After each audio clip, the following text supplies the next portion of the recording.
For the first time since the first episode, I can't say welcome back to Murph's Boston Sports Talk because today is a Thursday episode. First ever Thursday episode, Thursday special. And I guess I could say welcome back, but I would have usually said welcome back to Friday, Monday, Wednesday's episode. But nonetheless, welcome to Murph's Boston Sports Talk Thursday special. Yes, I am bringing a fresh episode to you on Thursday.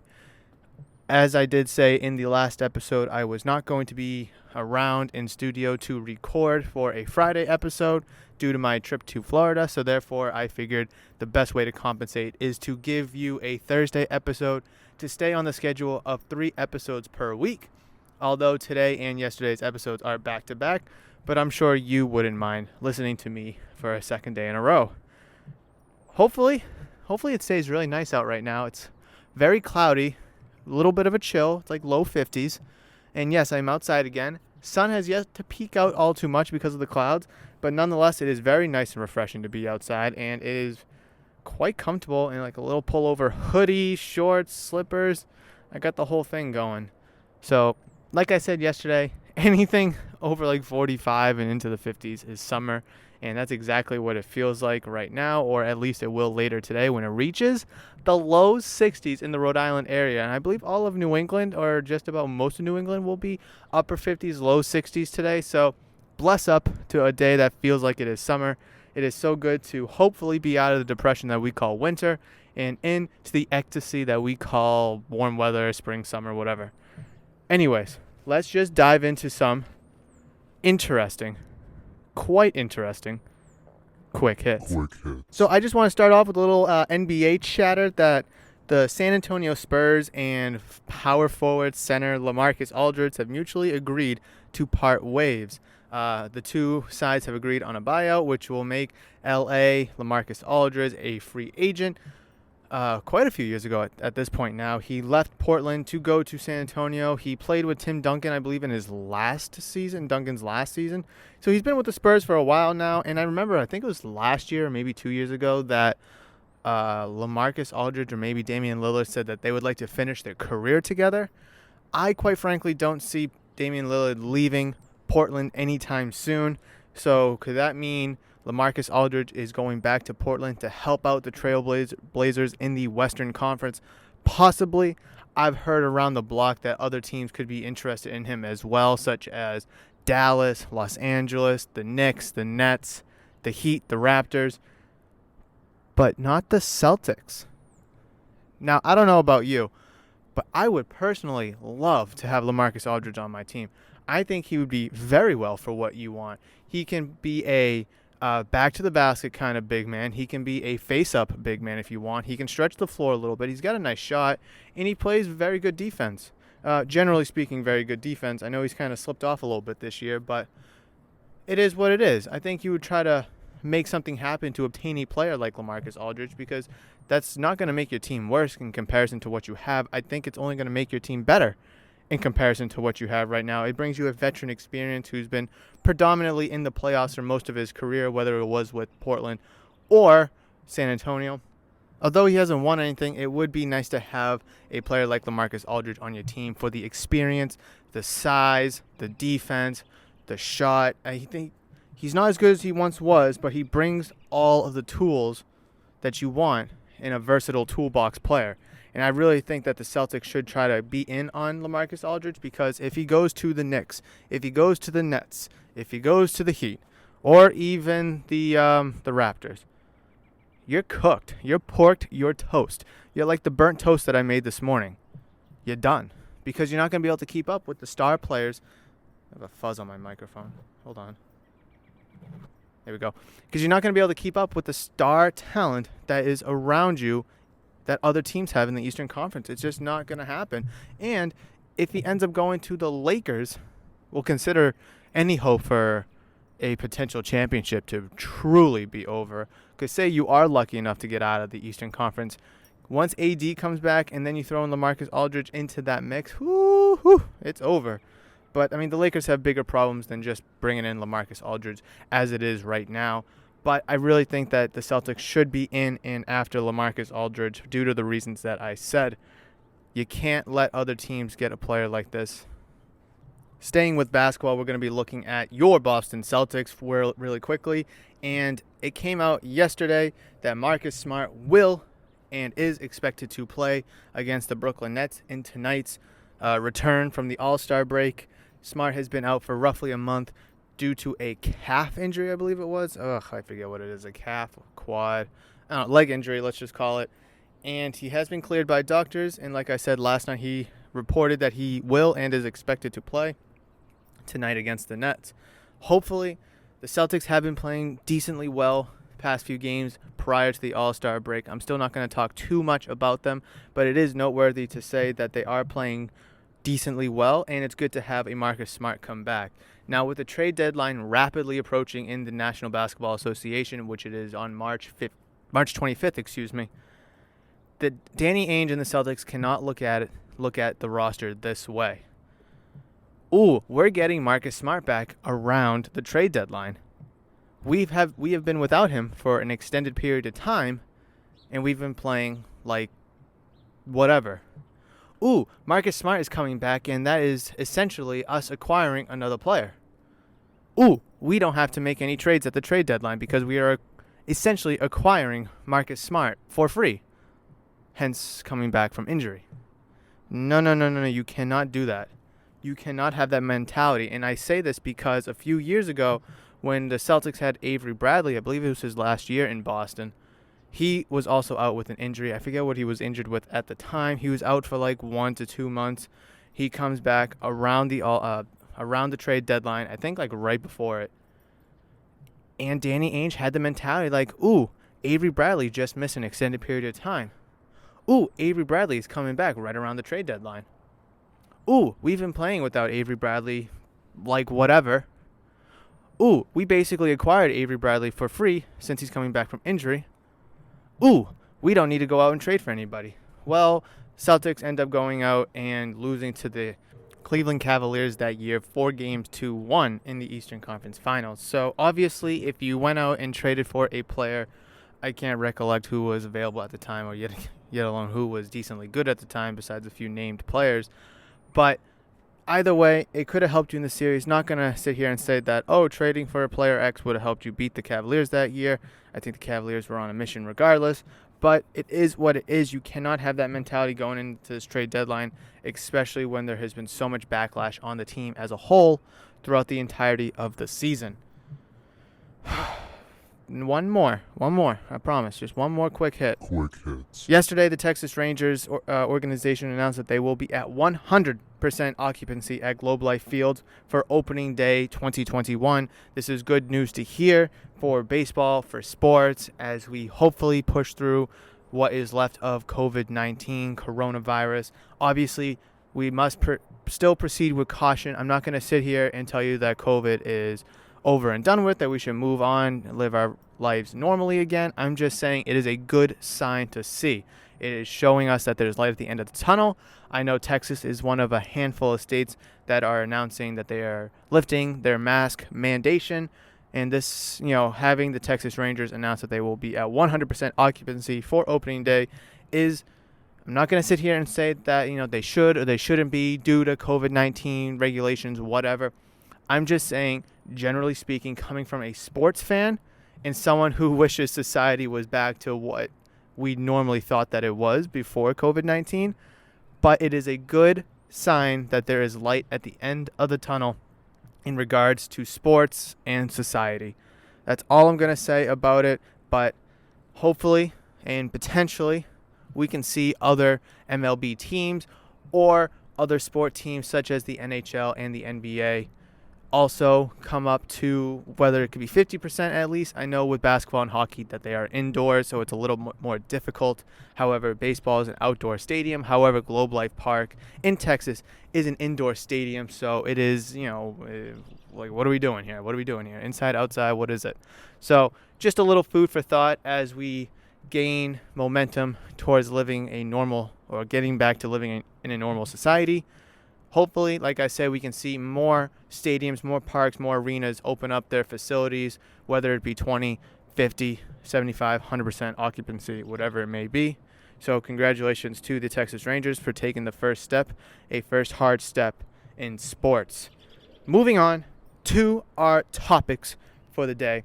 We have a handful of topics, and I'm very excited to go into these because it is quite interesting topics, let me tell you. So I want to first dive into what was released last night, and that was the NFL releasing and distributing its compensation picks for NFL teams who have lost players. So in order to receive a compensatory selection in the NFL draft, you have to lose, a bunch of, I don't want to say a bunch of players, but you have to lose some players, and they have to have significant impacts on the team that they go to.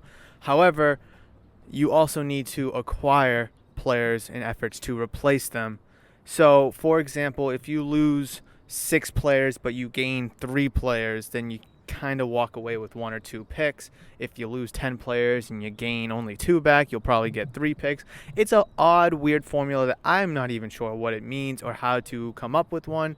However, the NFL distributed compensatory picks for this coming draft. And I do want to say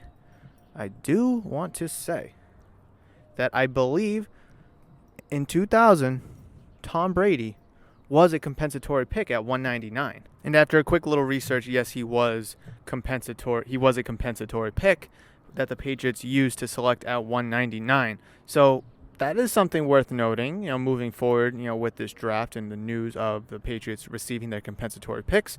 So just to brush up on what the league gave the Patriots for this coming April's draft, the Patriots were assigned a compensatory selection in the 3rd round, pick 33, which is 96th overall. So that is the highest compensatory selection that a team can be given. Obviously, compensatory picks don't start until after the end of the assigned 32 picks in the 3rd round. So pick 33 in the 3rd round, aka 96th overall, is the highest a team can be rewarded. And I think that's very fitting, granted that they lost Tom Brady, and then Tom Brady goes out and wins a Super Bowl for the Bucs, right? Other notables that the Patriots lost was Kyle Van Noy, Landon Roberts. I don't think they were in consideration for that compensatory pick. I think that was kind of solely on Brady, obviously not really replacing him with much this past season. Anyways, the second and final compensatory pick that the league rewarded the Patriots was in the 4th round, the end of the 4th round, pick 34, 139 overall. So this is the second highest compensatory pick in the 4th round that is given. Obviously, pick 33 in the 4th round would be the highest given. Like I said, I'm still not too familiar with the formula. It's very complicated. It's just based off of how many players you lose and those lost players' impact on their new teams compared to players that you brought in. It's an odd formula. It's just like trying to figure out war, honestly. Anyways, I will just kind of briefly list the entire draft capital and all of the 2021 draft assets that the Patriots will have for this coming draft, and it is as followed. Round 1, pick 15, 15th overall. Round 2, pick 15, 47th overall. Round 3, pick 33, 96th overall. That is a compensatory pick. Round 4, pick 15, 121 overall. Round 4, pick 34, 139 overall. That is also a compensatory pick. Round 5, pick 15, 159 overall. Round 6, pick 13, 195 overall. That is from Dallas when the Patriots traded the Dallas Cowboys Michael Bennett 2 years ago at this point. Round 6, pick 15, 197 overall. And round 7, pick 15, 243 overall. So if I didn't have a note at the end of it, like a compensatory or from the Dallas Cowboys, like I mentioned with a few picks, they are all the Patriots assigned picks from where they placed this season. Obviously, pick 15 in each round because they were in the middle of the pack, a.k.a. they sucked terrible. So what does this mean for the Patriots? They have 9 total draft picks this coming draft. Very good. I would consider that some decent draft capital. Obviously, a lot of it's in the later rounds. You got 2 4s, a 5, 2 6s, and a 7, as you only have 1 2 and 1 1. What can the Patriots do? Well, they can obviously try to use those 6s to trade up into 5, maybe 4. They can use those 4s to try to trade up to 3, maybe the end of 2. Who knows? It's just going to kind of depend on what other teams are feeling with their pick at that spot. You've seen the Patriots trade back before. Obviously, most notable last draft, they trade out of their first-round pick to gain a second-round pick and a third-round pick, I believe it was, or a fourth-round pick from the Chargers. Hopefully we don't see the Patriots trade back at all. If anything, they need to kind of take these later round assets and push them forward if they can. If they can take one and maybe that fourth round compensatory pick, or you probably have to do a third round pick, the third round compensatory pick, try to move up a little bit in the first round. That would be nice. But it's ultimately going to come down to what Bill Belichick is feeling that day. If he's in a good mood, we might get a trade up. If he's in a bad mood, we might see him trade down. Who knows? Hopefully, the meme of the year last year for the draft was his dog Nike at the computer when the Patriots were shown selecting, I guess at that point, trading the pick. And it was so funny just to see the dog sit there so nicely like a good boy at Bill Belichick's war desk or war office from Nantucket, that wherever his house is in Nantucket. You know what I'm trying to say. But yes, these are the Patriots' 9 selections for the upcoming draft. It's really hard to determine what they should do with that 15th overall pick in the first round. I've been saying trying to trade up. I've been saying take a quarterback. It seems like all 5 quarterbacks will be gone in the first round. It seems like the quarterbacks' value from the top 5 picks, or the top 5 quarterbacks, I should say, are drastically moving up higher and higher. As we can see, obviously, Trevor Lawrence is going to be going at 1. If the Jets trade Sam Darnold, you can expect them to take a quarterback at number 2. The Dolphins at number 3 don't technically need a quarterback, but we'll definitely certainly see what they do with that pick if they try to trade it, whether it's for Deshaun Watson or whatever. But you can expect them to probably, I don't think they would take a quarterback with 3. Atlanta at 4. Interesting, but you could also see them take a quarterback to try to, plan for the future with Matt Ryan, or try to push their chips into one basket and push forward with what they have right there. Obviously, Matt Ryan's not the problem in Atlanta. It's the defense. Their defense blows. But honestly, then you look at the Panthers later on. They need a quarterback. The Broncos could potentially need a quarterback. You've seen the 49ers try to, move up and get a quarterback. So it's, who knows? It's really hard. And if there's no quarterbacks available and the Patriots stay pat at 15, well, then shame on Bill. That was the terrible, terrible decision. But come 15, if a wide receiver is still available, whether it's Jalen Waddle or Devontae Smith, and I've actually seen, believe it or not, I don't know if it was a mock draft or just like a best available or whatever, where Devontae Smith was all the way down at 15. I don't believe that. There's no way the Heisman winner for this past year is going to drop all the way down to 15. I mean, obviously we've seen Heisman winners kind of fall in the draft before, but I don't think so.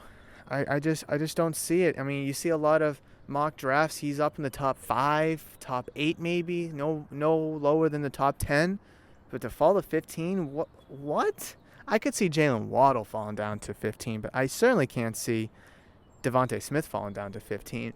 But anyways, I've also seen Penn State's middle linebacker Micah Parsons also fall to 15. I don't know if that's a fall to 15. He's probably around that area where he should be selected.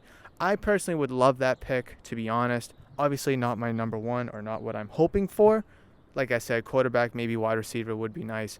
But, if the Patriots land Micah Parsons, that would help solidify the middle linebacking core. That would help solidify the front 7. He's very athletic. He's versatile. Inside, outside, he can cover.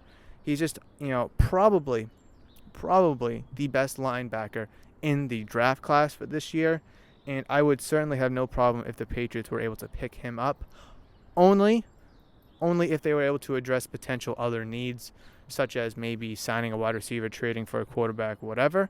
If that's the case, then let's go draft Micah Parsons. But if not, and the Patriots sit on their hands during free agency, which it looks like they potentially and probably would do, like they do almost every year, then they kind of have to make a move that's not Micah Parsons with their 15th overall pick. What is my dog doing? Bogey, what are you doing? You digging? Okay. Well, like I said, I'm outside right now, and I am with Bogey. We're outside hanging out, being bros, doing what bros do. And I'm recording a podcast, and he is digging in dirt. So, boys will be boys, as they say. And, ooh, it's getting a little chilly now. A little chilly. I wonder if the microphone's picking up the birds that are chirping. There are some, I guess a ton of birds that are chirping. And I guess when I listen to the playback, we will see. We will see. Anyways, like I said, to kind of wrap up the Patriots draft selection, there are 9 picks, 1 in the first, 1 in the second, 1 in the third, 2 in the fourth, 1 in the fifth, 2 in the sixth, and 1 in the seventh rounds, respectively. We will have to see how things play out in regards to potential trades, whether the Patriots are going to try to trade for Jimmy Garoppolo, trade for another player, or just sit on their hands come free agency and not trade. But it's certainly going to be interesting nonetheless because of the compensatory picks. I feel like the Patriots made out very well in terms of what the league rewarded them. But that could get better. Their draft capital or their draft assets for this draft could get better. And how could it get better? Well, obviously the compensatory picks have been given out.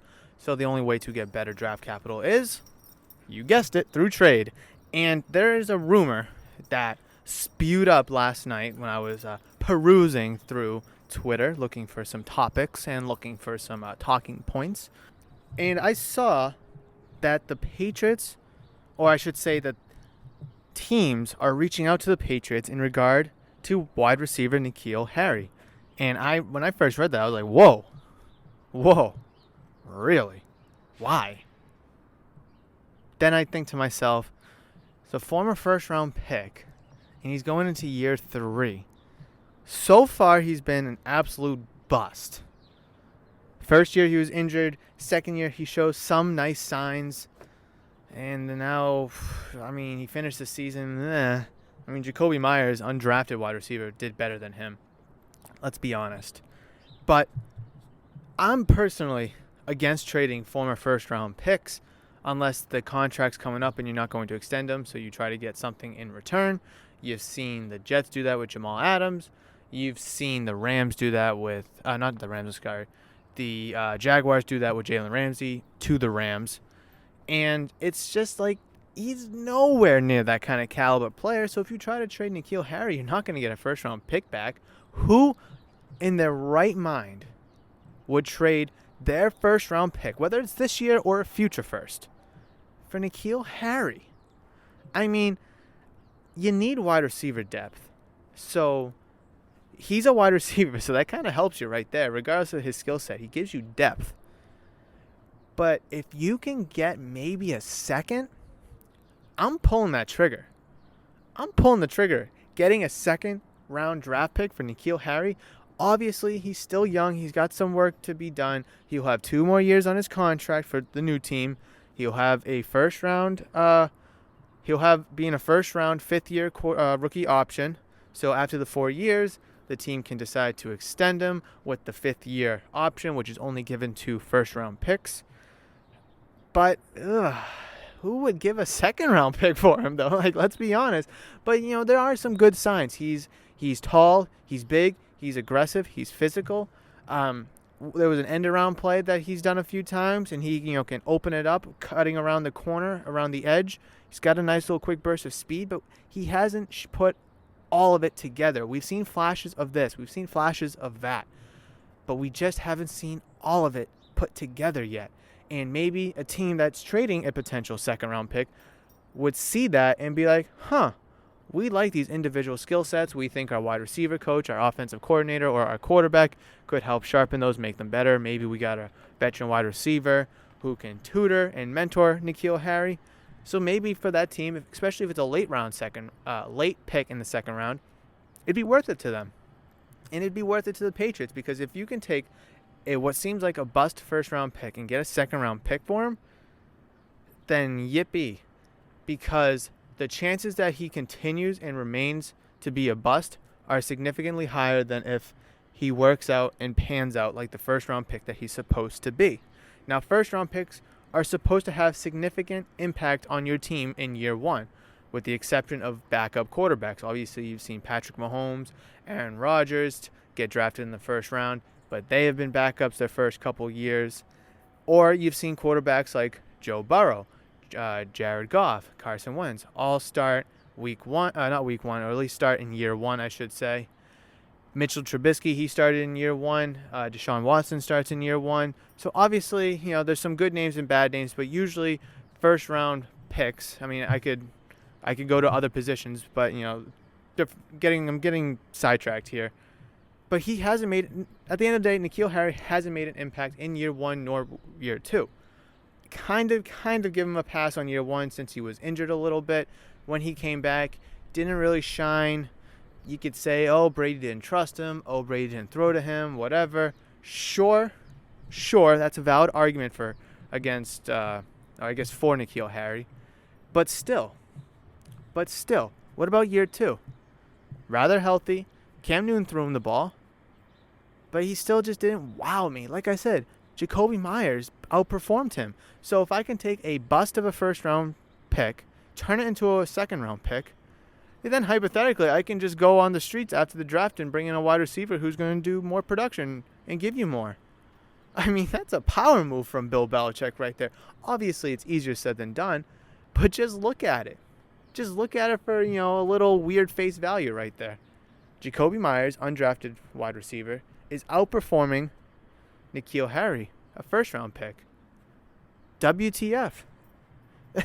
Like I said, easier said than done, but if you can trade N'Keal Harry, get a second-round pick, and then just, draft another wide receiver or just wait till, after the draft to pick someone up off the streets, that's a win because then you can use that second-round pick to address another need for your team, whether it's potentially maybe getting a quarterback in the second round, getting another wide receiver, getting another, D end or, D lineman. The options are virtually endless if you trade N'Keal Harry for a second round pick. And I keep saying a second round pick for this reason. Because I don't want the Patriots to trade N'Keal Harry for anything less than a second round pick because I just don't think it'll be worth it for the Patriots. I think you'd be better off keeping the depth wide receiver that you currently have, who's now entering his third year into your system, who still has all the skills to be a successful wide receiver. It's just not all there yet. So therefore, if you can, kind of sharpen those skills, give him a nice full healthy season, whether it's another season with Cam Newton, whether it's another year in the system, but just take all those factors into consideration, it just doesn't seem like it's worthwhile or worth it, just period, to trade him for less than a third-round pick because obviously a third-round pick, those middle picks kind of start to turn into potential starters or, far shot starters, backups, role players, whatever. And I don't think N'Keal Harry is his value, at least giving him away, is worth a backup, a potential, far shot starter on the secondary. So, I mean, give him another year. I really think this is the year, though. Obviously, training camp is going to be massive. Who else you bring in at the position is going to be very critical in terms of whether we trade him. We could just straight up cut him at the end of training camp.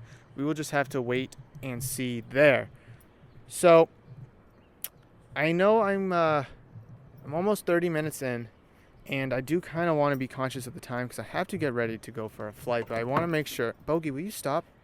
I'm trying to do something. My dog is being that annoying right now. Bogey, stop.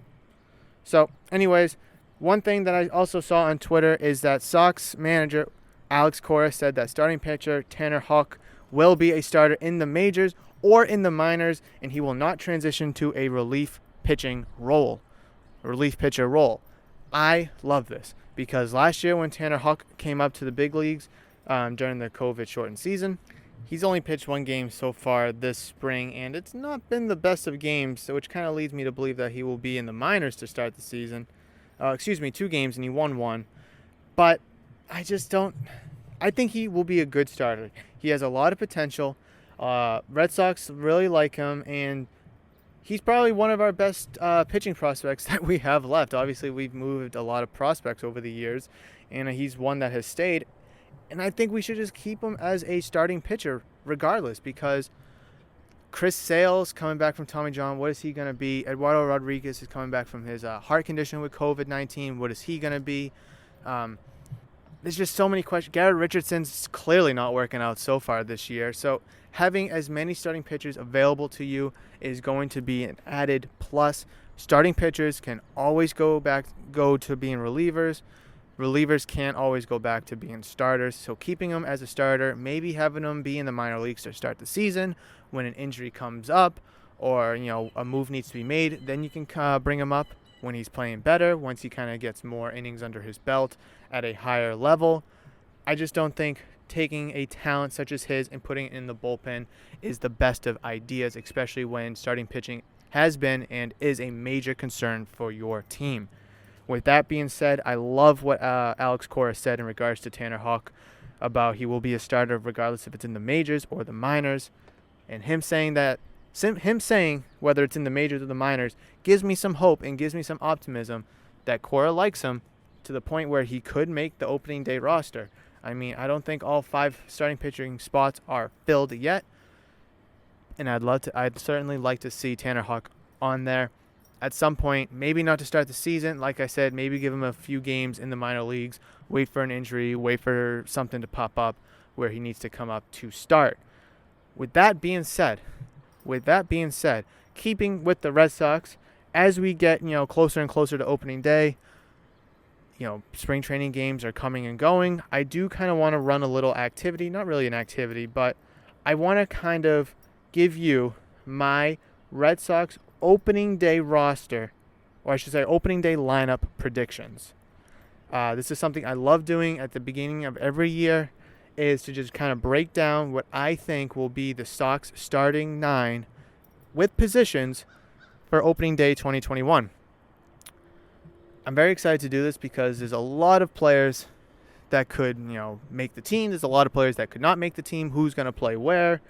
But I think what I came up with is very logical, based off of, past performance, spring performance, what the Red Sox have to work with, and I will give you my reasons on why these players will be starting, or I'll give you a few players that just missed the cut, and I will explain why as we wrap up this episode. So Bogey, will you stop? Get away from me. I'm trying to record here, bro, and you're wrapping me up like an AT-AT from Star Wars. Anyways, yes, because I have him on his leash, and he keeps wrapping around my ankles with his leash. But I'm getting sidetracked yet again from Bogey, and he's got a stick. Okay, he's cute when he has a stick. All right, so anyways, center fielder Alex Verdugo. I think he's going to be a staple, obviously with Jackie Bradley Jr. now gone for good, thankfully. Alex Verdugo is probably your best remaining pure outfielder. Yes, you have JD Martinez, but he's not going to be playing center field. He will be your DH.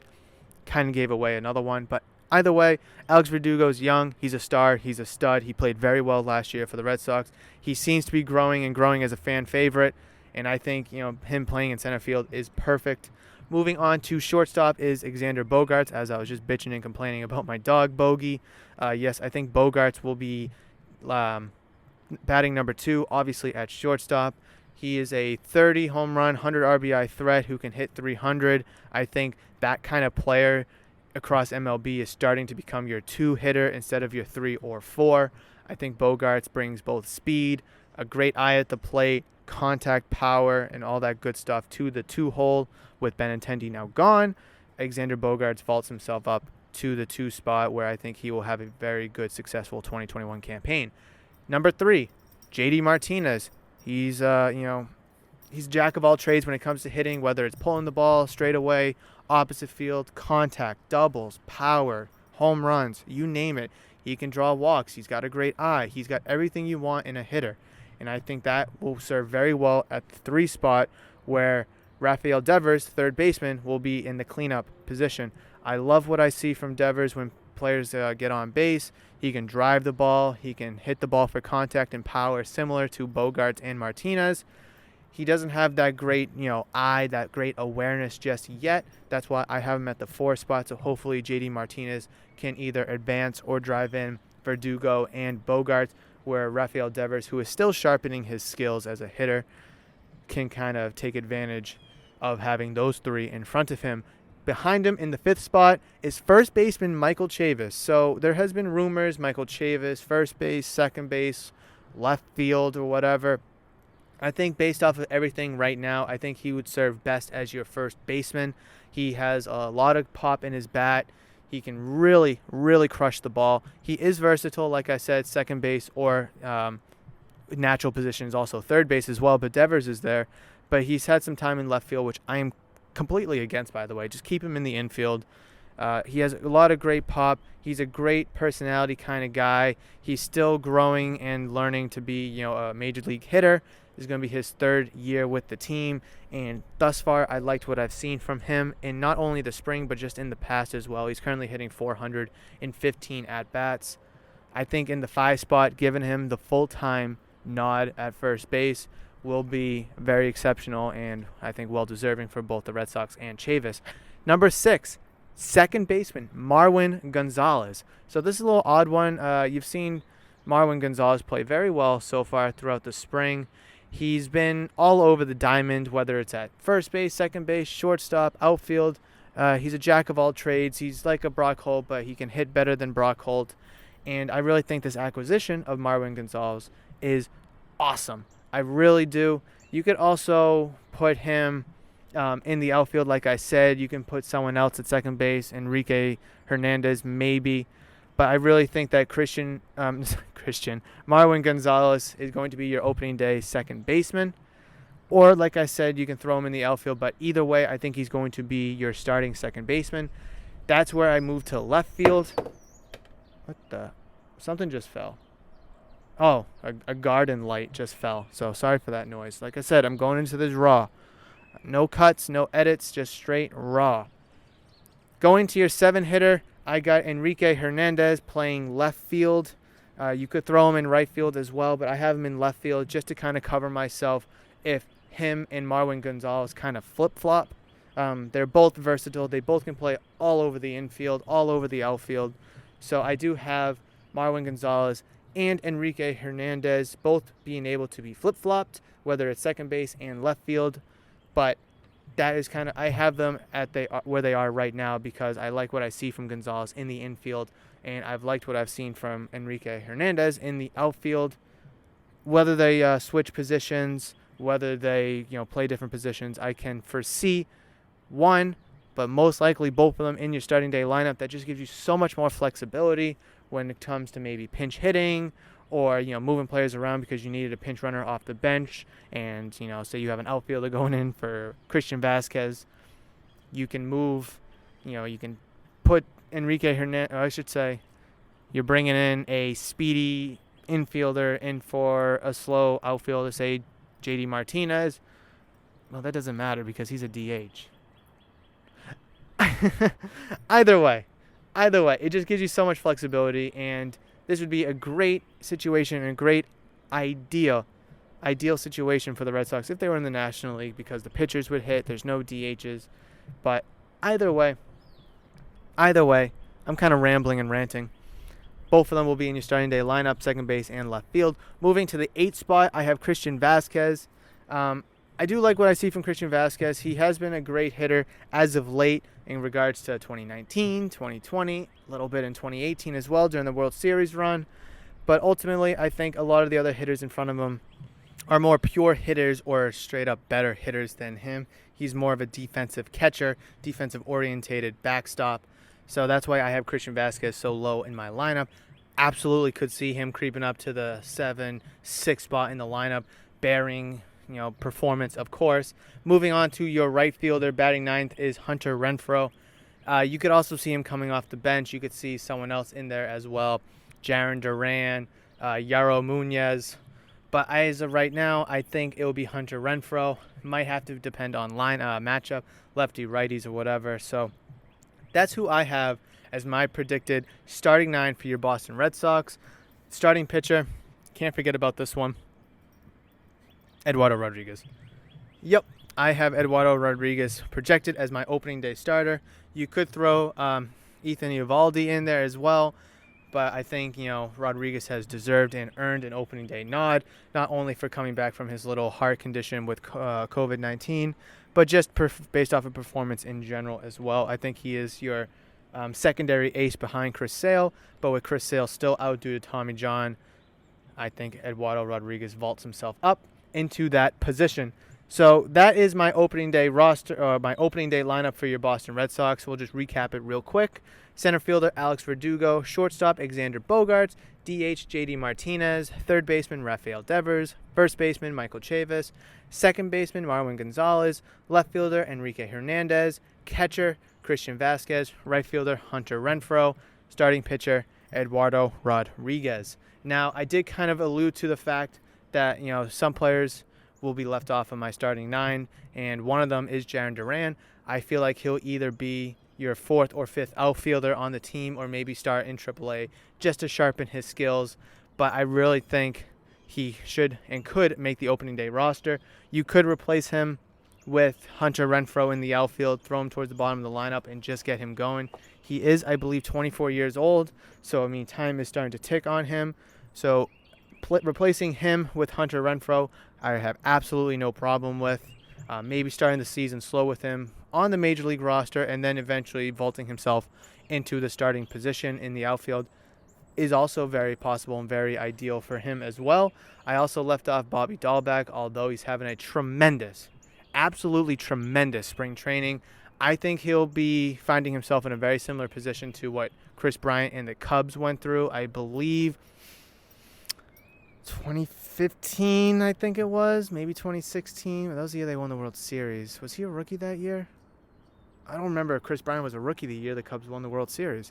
Anyways, in 2015 or 2016, Chris Bryant, third baseman for the Cubs, best prospect in all of baseball at the time, didn't make the opening day roster, but found himself back on the big league team in like a couple weeks, like a month or so.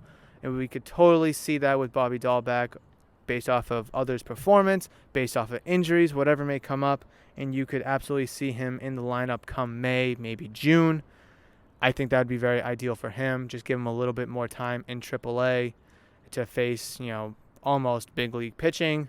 I think he would be kind of pointless being sat on your bench because you have Michael Chavis, Rafael Devers in front of him. If you want to go with Bobby Dahlbeck at first base and Michael Chavis at second base, Marwin Gonzalez on the bench, and then Enrique Hernandez in the outfield, you could absolutely do that as well. As much as I'm against it, you could put Michael Chavis in the outfield, and then you could have Marwin Gonzalez or Enrique Hernandez at second, putting Bobby Dahlbeck at first base. As much as I would hate that, I could see that as well. So there are a ton of options and a ton of flexibility with Michael Chavis, Enrique Hernandez, and Marwin Gonzalez. I know I have both of them in my starting day lineup right here, right now, but I truthfully wouldn't be opposed to one of them starting and one of them being on the bench. I think that would be the most ideal, so you could have one of them come in for someone else in the starting lineup and have no problem filling in for that position, unless it's catcher, obviously. So my dog is starting to whine and cry. I think he wants to go in. He might be thirsty, or maybe even a little hungry for a lunchtime snack. So I'm going to wrap up this episode. Thank you so much for joining me for this episode of Murph's Boston Sports Talk. Yes, it was on Thursday. However, with my trip to Florida coming up this weekend, I have a flight later today. I had to make sure that I got an episode out for you to enjoy, for you to listen, for you to download, and hopefully the outside natural chatter or noise wasn't too effective on the audio quality. Birds chirping, cars driving by, bogey, crying, barking, playing, or whatever it may be. With all that being said, thank you so much for joining me. Oh, I kind of forgot this. I forgot to mention this. At the beginning of the podcast, beginning of the episode, I forgot to mention I am your host, James Murphy, and you can find me on Twitter and Instagram at Murphs_BostonST. Forgot to say that. Feels so weird saying it this late into the episode. Either way, thank you so much for joining me. You can find me on Twitter and on Instagram at Murphs_BostonST. I am your host, James Murphy, aka Murph, and thank you so much for joining. Thank you so much for supporting. Thank you so much for downloading, listening, and enjoying. And until Monday, we have a long weekend ahead of us between now and next episode. Hopefully a lot of sports news, hopefully a lot of sports rumors and topics surface. Big Celtics game tonight. Bruins got a big weekend coming up. We'll see what the Patriots do as free agency gets closer and closer. But until next time, until Monday's action-packed episode, which I can already foresee it being, I will see you later.